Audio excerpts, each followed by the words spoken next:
denim trousers, jeans,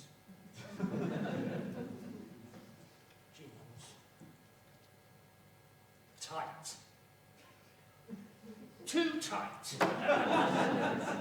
especially around the buttocks.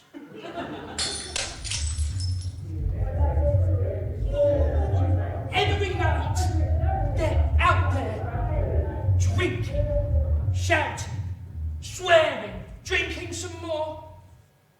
Poor Mrs. Denslow, and number 12. I know it upsets her, but I don't like to mention it. No, instead, did you sleep well, Mrs. Denslow? I say. Oh, how could I? With those bastard yops outside. And she's not one to swear, normally, Mrs. Denslow, so it is somewhat shocking. Have you tried contacting the police about the matter? Oh, that shower of shit. The buggers never do anything. Not one to mince her words. I've tried to be of assistance. I've tried calling them on her behalf many, many times, but they don't seem to want to accept my calls. She has little time for the authorities. She does like the lifeboats. It's about 70-odd miles to the nearest seaside, so I'm not sure why, but she does. Do keep trying to call Mrs. Denslow, I say. Please. Please do keep trying. But she never listens. Nobody listens much these days. They used to. At least I think they did. Now, not so much. I used to help them. The police. Oh yes.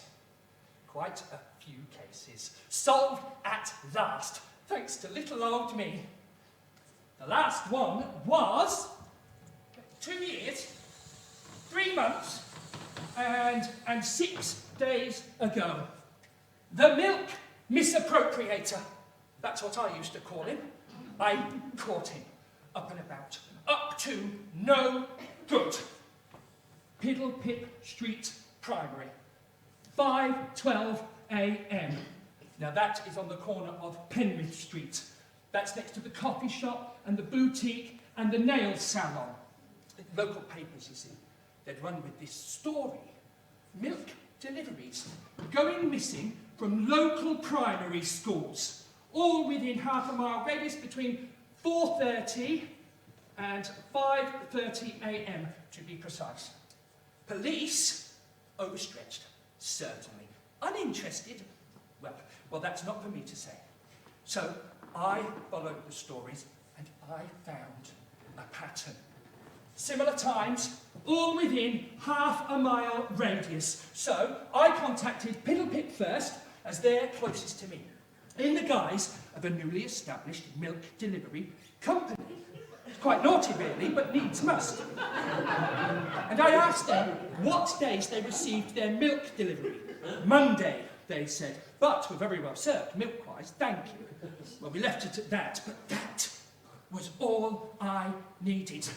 So, next morning, me, up with the lack, and after a few covert minutes, in the bushes, I caught him!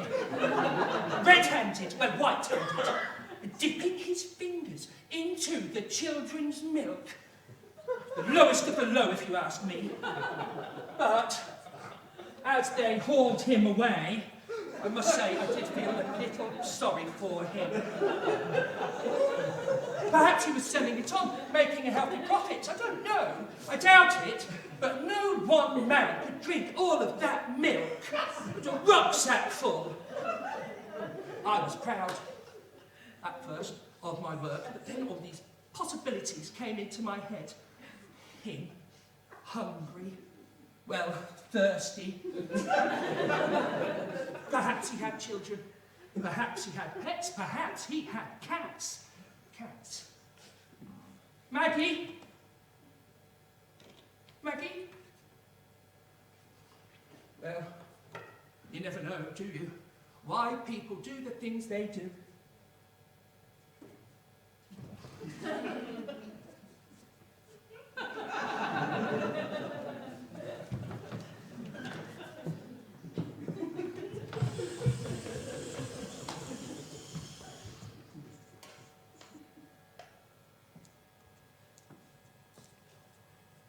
My first ban was the 999 calls. Now, that's perfectly understandable. It is for emergencies, after all. But hot on the heels of a local felon, a notorious local criminal, it's important. Then it was 111. Mr. Nobbs, if you keep calling this number, we will press charges. You are becoming a nuisance. Very nice. It's not like I was calling them every day. 2-3 times a week at most. And then all of this started at the end of the road. I was at my wits' end. For myself, yes, but for poor Mrs. Denslow, mostly. So, I dug up a phone number. Police station front desk. Now, that is not easy. It's a real 007 work. I think I'm quite good, actually. I have it all here.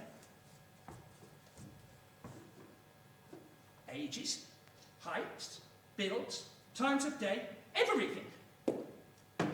All for nothing. Stupid officer, Cole, used some very choice language. Very choice, indeed. No. But if they're going to be like that, then fine. Fine, I will quit. Done. Good. Gone. No more knobs for you.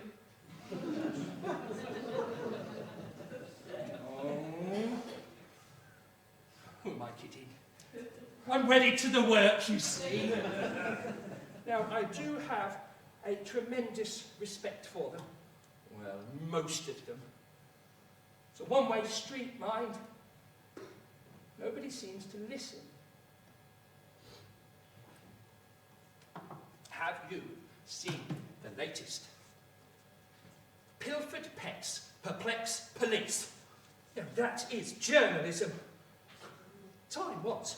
A man went around pilfering people's pets. Well, it wouldn't have happened, would it? We knew what was happening on our streets. We knew what to watch out for, and who.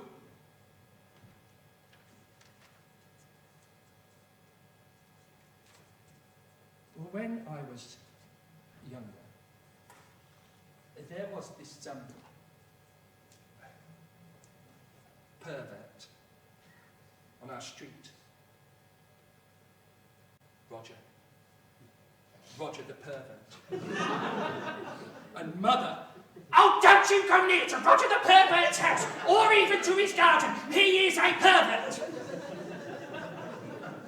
Well, me and my friends, we would make sure we took the long way to school in the morning and the long way home every evening. Not in fear of Roger the pervert. No, we didn't really understand all that. More in fear of being seen by the mothers, severe women, taking the shortcut, the forbidden route. Some of the other boys, some of the older boys, they would throw stones at his window, steal the ornaments from his garden, knock on his door and run away, that sort of thing. Nothing nasty really, but we knew. The whole street knew he was a pervert. Nobody ever said how or why we knew, but we knew. Well, Roger, he would go to Mr. Sims' shop every morning at 6 a.m. Now, looking back, that's probably just to avoid bother. But, well, one morning, I was out. I was fond of bird watching at the time. Youngsters in their flats. I wanted to catch sight of the birds on the river. So I took my binoculars, it was these self-same binoculars, and I took a notepad and a pen and a bottle of squash, and I put on my warmest woolly because it was early March, cold and dark. March 3rd, oh no, Sunday, March 4th. So, well, I snuck out, And when I went down to the river to see what I could see, and I saw 2 blackbirds, a linnet, 3 swallows, and a pair of great tits.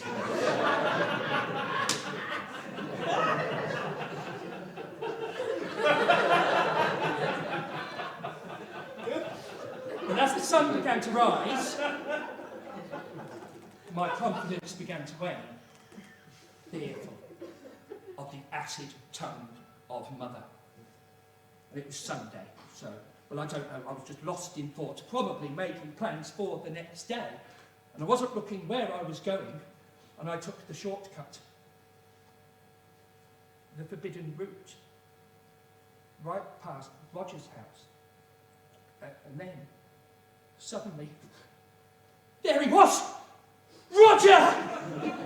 And his cold, hard, beady eyes, well, they locked onto mine, and I was absolutely terrified. So I decided to make a run for it, because my house is but a few doors down. But as I ran, well, he must have panicked, thought I was coming at him, because he caught me by the woolly, threw me to the ground, and my head caught this almighty knock on the pavement, this hollow, wet thud, and I am absolutely terrified, and I could hear this breathing, rapid and shallow,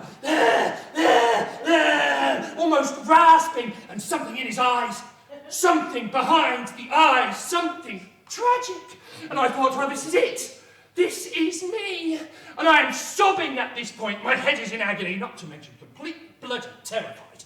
And he knelt down, came closer, and he put his hands on me, and he leant in, closer and closer, and he said, he asked me, "Are you okay?" I screamed. I wailed, "Help! Help! Roger's got me!" Well, there I am, this puddle of trembling terror, eyes shut to block out the terror. And I will tell you something about mortal fear. Time slows down. You remember all these details you would never have remembered before. The smell, the flecks of dandruff, the heavy, moist pressure of his hands on my young shoulders. And I remember this vividly. He simply said, "Who's Roger?" And then, Mother, Colin! Colin! Get back into the house, you little shit! Well, Mother had called the police. And within a few minutes they arrived. A whole team. 3, 4, 5 or 6 of them. And the whole street is out to watch at this point. And the police march on into Roger's house. And in my terrified, innocent eyes, they were heroes. The blue flash of the wagon, the echo of the sirens. They were heroes when they swooped on into Roger's house. But, well, after a while that had all changed. I don't see how anybody could hear that noise and not started with shouting. Shouting becomes roaring. Roaring becomes screaming. Screaming became these squeals like a pig. And then march on out, back into the van, and they're off. A few days later, this woman arrived. It must have been Wednesday, and I was awoken by this kicking and pounding, this this kicking and pounding on Roger's door, kicking and kicking. Then the hinges broke, and the woman entered the property. And after a few minutes, she came back out and just sat in the garden, weeping, weeping. turns out it was his daughter, just back from New Zealand. Shocked she was to hear that he was a pervert. Or called Roger, for that matter. Alan, apparently. He was a fundraiser for his local hospice before he retired. And she just found him hanging.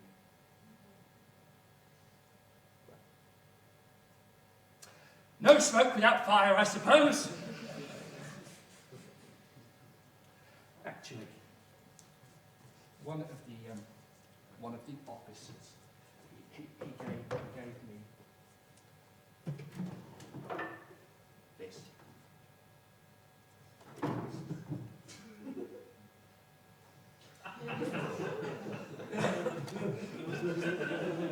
Police issue.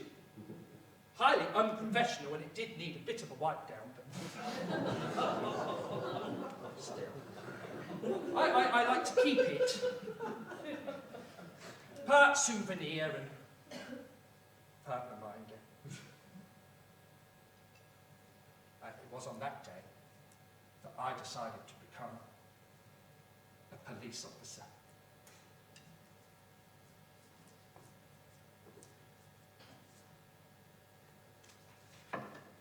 Pilfered pets perplex police. It is a fascinating read, this. Did you know that instances of pet-related crime have shot up 218% in the last 3 years? Pet-related crime pertains to pet theft, pet abduction, mistreatments, malice, acts of cruelty, but it also pertains to the sale and ownership of prohibited animals, criminal breeding. The list is endless. It breaks my heart. All of our power, all of our influence, our great minds, our millennia of culture, and we can still treat animals in this manner. Makes me sick. Pet inspector. I mean, come on. But these criminals, they target the vulnerable. Well, a passion, a calling cannot be ignored.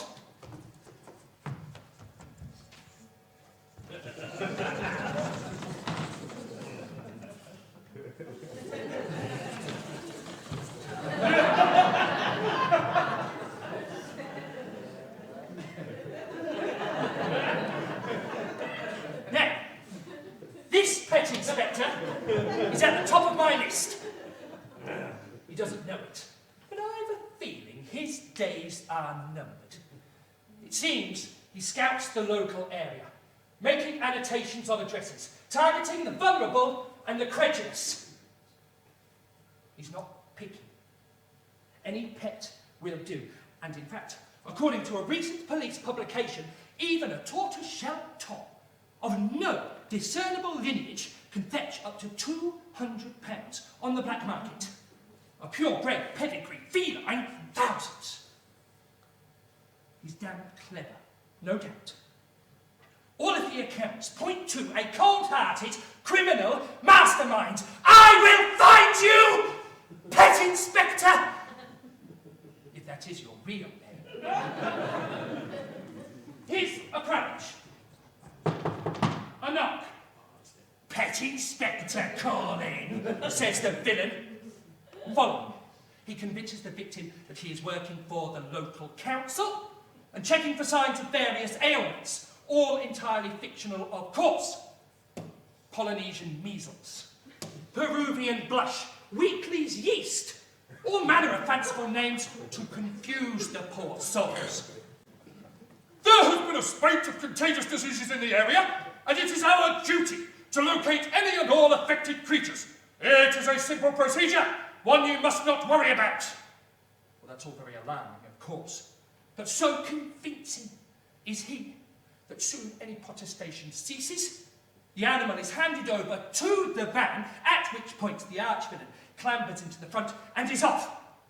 Terrified pet trapped within, ready for sale, export, putting into soup, perhaps, who knows? And last week, 32 Conic Road, a Yorkshire Terrier, cruelly whipped away, taken to the back of the van for testing. Well, one can only hope that poor little Bertie is now languishing in some palatial residence in a neighbouring county. One hopes. Very little meat on a terrier, I presume. Evil. Pure evil.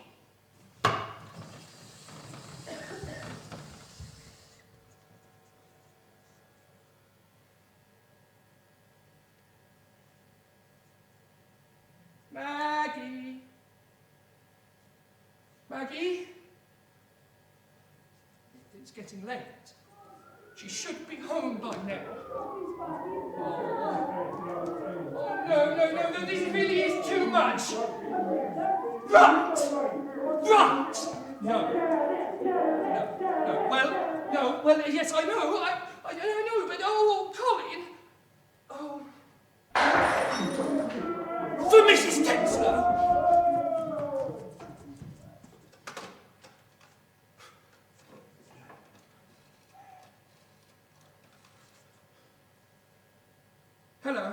Hello, yes. I would like to report a disturbance. No, I would like to remain anonymous. Yes, it's some youths, some young men, they're causing a disturbance at the end of the road. No, I'm not in danger. No, it's poor Mrs. Denslow, you see. They sit on her wall. They make such a racket. No, I asked to remain anonymous. Well, I don't see how that's relevant. This isn't a prank. I'm a concerned citizen. Please.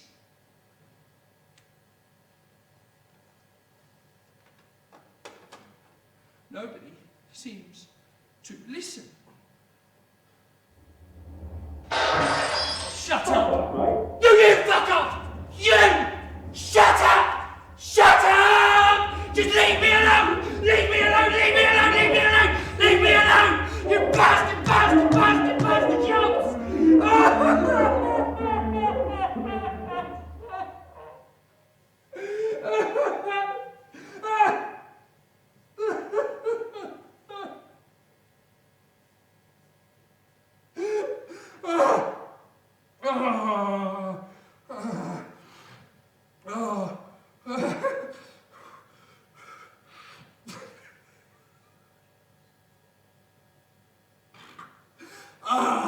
This is it, isn't it?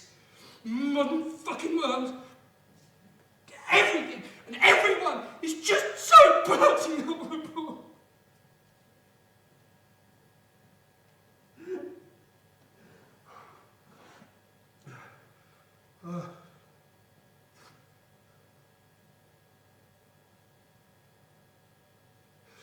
It's just hard when you're on your own.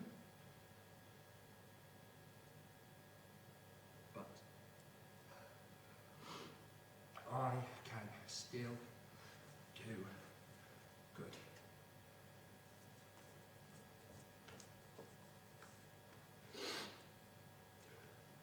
Officer Knobs, reporting for duty.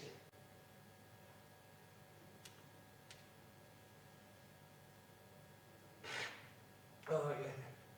Well, it all just sounded so formal.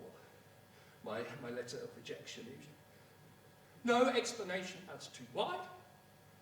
One moment a budding officer of the law, and the next a window peeper. Just a stupid little man with a notebook and these. I can still do good.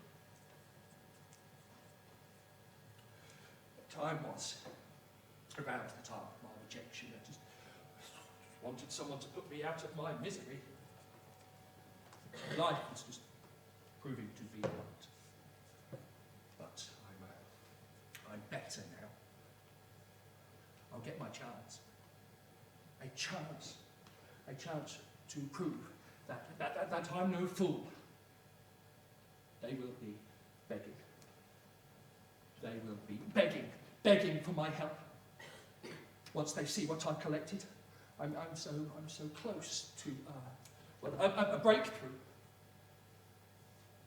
One good breakthrough. One stroke of luck. That's all I need. And luck is when opportunity knocks. Hello? Head Inspector calling.